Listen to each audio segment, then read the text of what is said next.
اور میں ہوں نائلہ بھٹی۔ شامل کرتے ہیں اب تک کی اہم خبریں۔ سعودی عرب سے ہمارے بیورو چیف امین فیض کے مطابق دارالحکومت ریاض میں داؤد خل فلاحی تنظیم کا ایک اہم اجلاس منعقد ہوا، جس کی صدارت سرپرست اعلیٰ عبد الحنان نے کی۔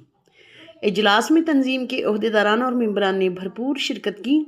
اجلاس میں چیئرمین مرکز زرین تاج انفارمیشن سیکرٹری شمس الوہاب، چیئرمین اصلاحی کمیٹی مومن شاہ حاجی خلیل سمیت دیگر معززین ارکان شریک ہوئے۔ دوران اجلاس مرحوم رفیع اللہ کے لیے امدادی فنڈز کی حوالگی، تنظیمی امور اور مختلف فلاحی سرگرمیوں پر تفصیلی تبادلہ خیال کیا گیا۔ شرکاء نے تنظیم کی بہتری کے لیے مفید تجاویز پیش کیں اور آئندہ کے لائحہ عمل پر غور کیا گیا۔ اختتام پر منتظمین کا خصوصی شکریہ ادا کیا گیا اور مرحوم رفیع اللہ کے ایصال ثواب کے لیے دعا کی گئی۔ تک کے لیے اتنا ہی۔ مزید خبروں اور اپڈیٹس کے لیے دیکھتے رہیں صاحبہ نیوز HD۔